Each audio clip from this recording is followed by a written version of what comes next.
is there a difference between daytime and versus nighttime awareness? During the day, yes, you deal with other things, your mind is busy dealing with things, and at nighttime the mind is left to itself.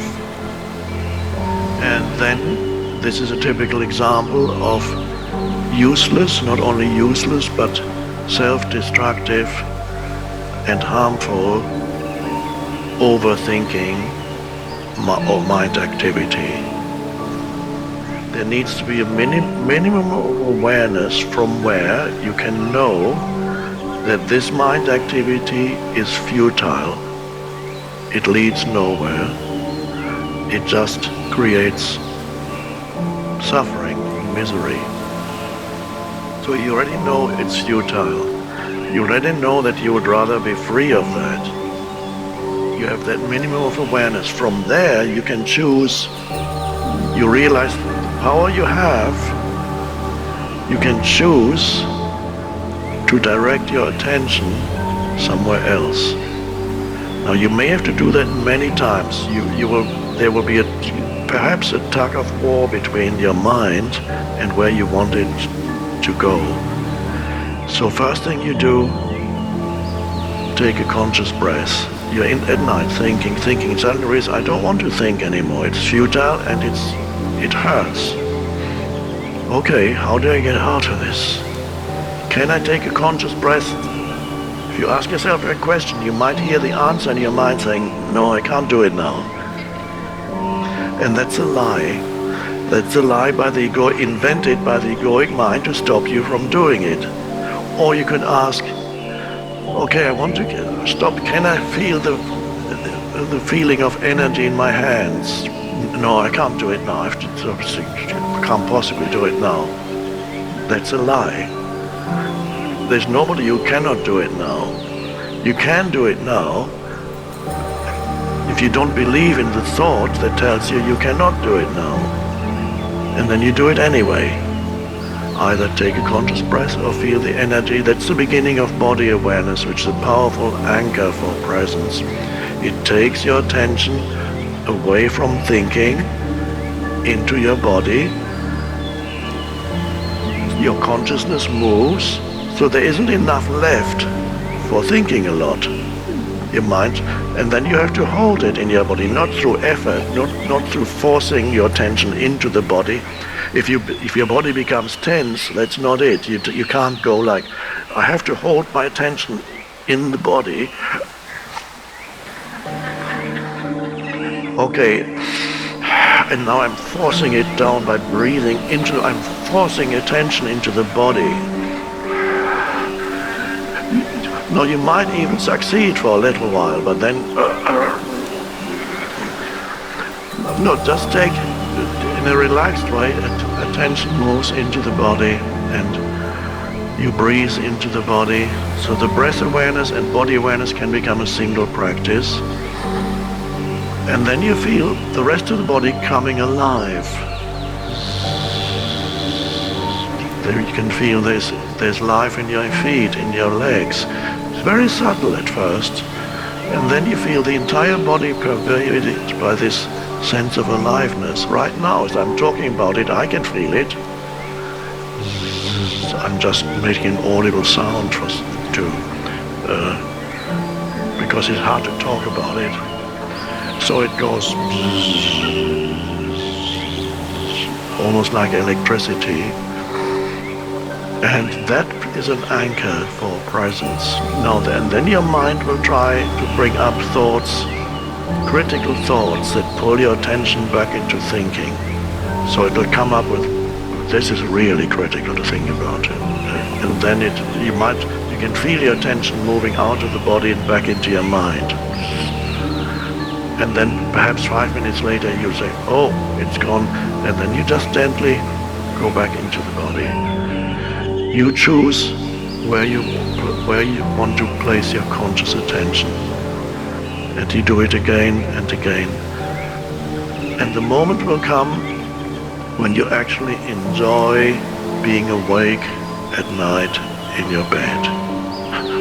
Whereas before it was agony. And so you live that was, when I started doing that, it was so beautiful. I loved waking up in the middle of the night and would immediately go, ah. And sometimes already, as I would often naturally just go there was sometimes a feeling as I moved from sleep into wakefulness.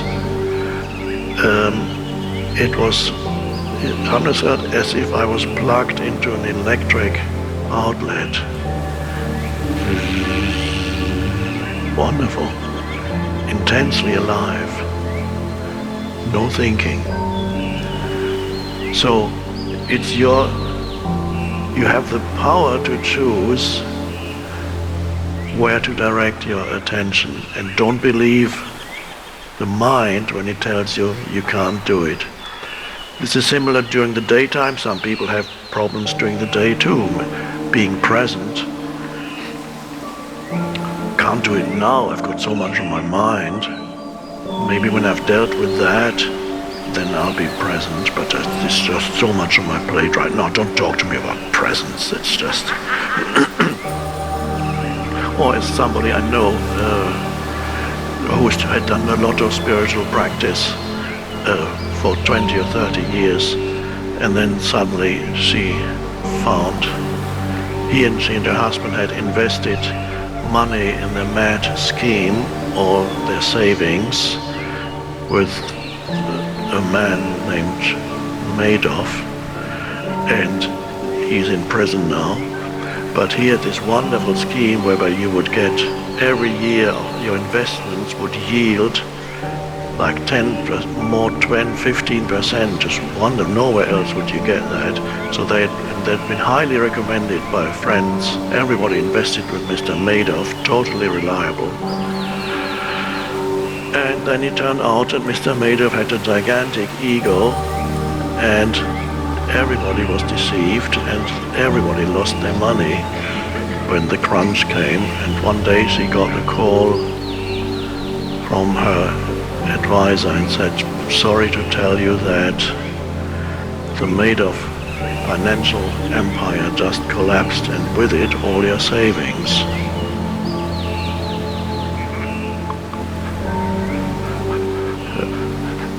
And she,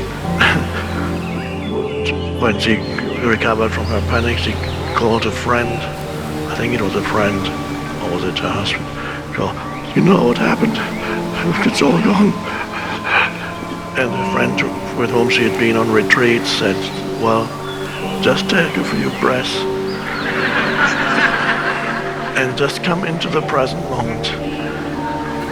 And then she said she found herself saying, this is not the time to be spiritual.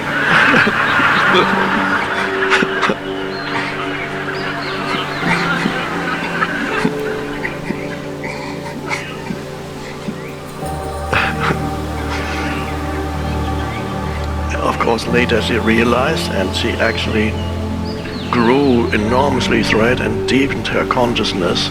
Later she realized this is precisely the best time to be spiritual. There's no better time than this to be spiritual. So she did learn that lesson, but it took a while. And then she wrote a book about it that did so well that most of her money returned through the book.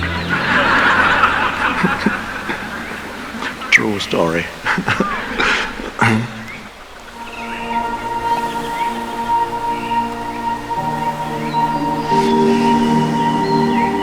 This mind-made sense of self is also much more focused on the negative than the positive. To be free, you awaken to who you are beyond your history and your life situation.